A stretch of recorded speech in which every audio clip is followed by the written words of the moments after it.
And I'm going to just basically say the structure, this is very awkward, my baby. The structure of this talk, as you probably picked up on, was really supposed to be first about our own research trajectory and our experiences that brought us to Guhp. And then the past 6 months or so of Guhp, Global Urban History Project. Guhp is fine.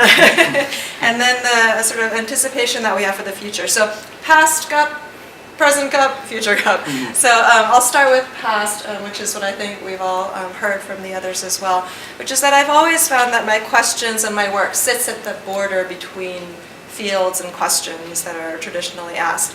So in urban history, I'm often asking questions that don't behave in the ways that they maybe should. They transcend or transgress national boundaries.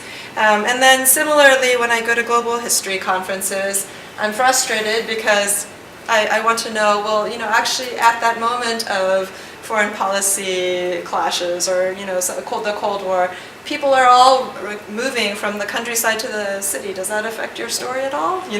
So there are spatial dimensions to the global story too that are often neglected.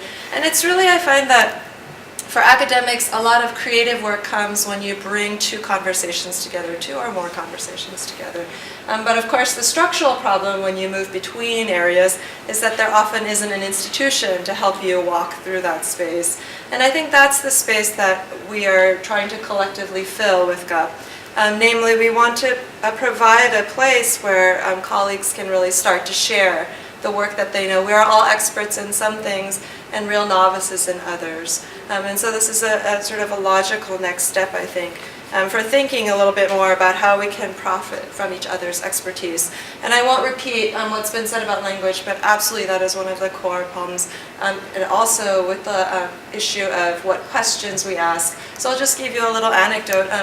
When I traveled to the Philippines and I told them I was interested in looking at planning history and how they structured the movement of people out of central Manila, they said, what are you talking about? All we care about is state power and how we stop them, or this sort of thing. So there's a tension that emerges when I bring my questions to what I think is going to be an inclusive discussion of what's happening in the Philippines, and they think that my question makes no sense. Right? So this is a moment where I think as scholars that try to reach outside of national boundaries, we have to really reevaluate why we're caring about what we do and whether or not we're indulging the same problems that maybe some of at least my subjects indulged in, which is that they parachute in with their ideas, but they don't really participate in the way that I think is meaningful.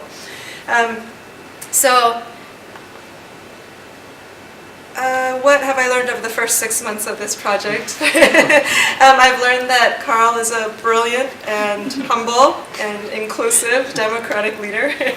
I'll leave it at that here. For the future, what is it that I really hope we do together, and why is it that I think it's so important that we do continue to widen this circle?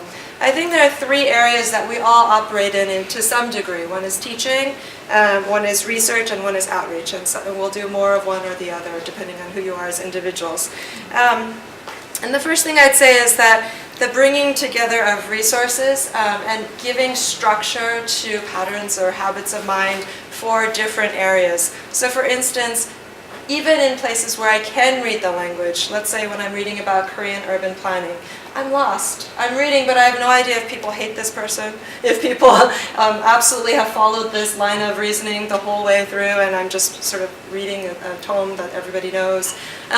These sorts of traditions within these subcategories that we need to understand better can all be brought forward through this tool, which, by the way, is cost neutral, and I actually really think that's a critical piece to this, is that if we truly intend to be engaging scholars with very different resources, then we need to be cost neutral, and this website is a great way to do that.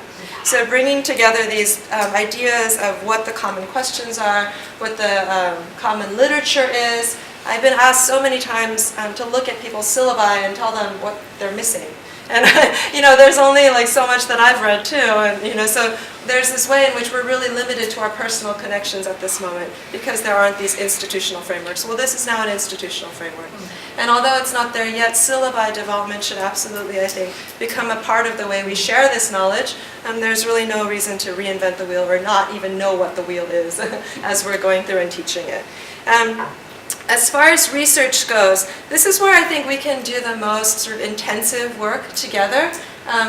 I think at conferences we can meet each other, that's true, but that is a fairly selective system where we meet people who are able to participate in those conferences. But each of us individually participates in networks of people that maybe can't afford to come to the conferences, or maybe are not in that particular professional mindset, so will not be attending the conference. This is a way to really widen the expanse of people who are engaged in determining the history that we're going to be writing about the way our cities function.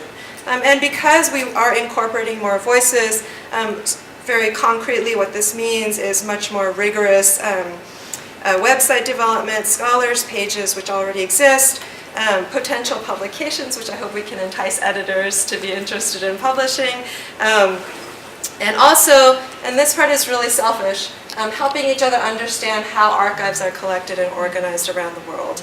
And this can be something as simple as, hey, your question has no answers in that archive because that's not how we do things here.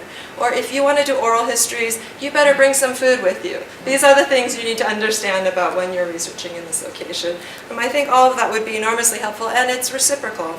I've been talking to researchers here where I'm like, actually I know that particular collection really well, and this is the part you want to look at, ignore the rest. So there's a way in which we can really help each other. College Park is, expensive if you're traveling internationally, the National Archives. So there's a way in which we can really build a network of researchers, I think, that will push forward our questions. And then lastly, I think that this is the part we probably haven't developed enough yet because we're a baby organization, but outreach and thinking about how we can continue to expand our forum so that it isn't just about PhDs in a room talking about a particular question we came up with. Okay, so I'll stop there.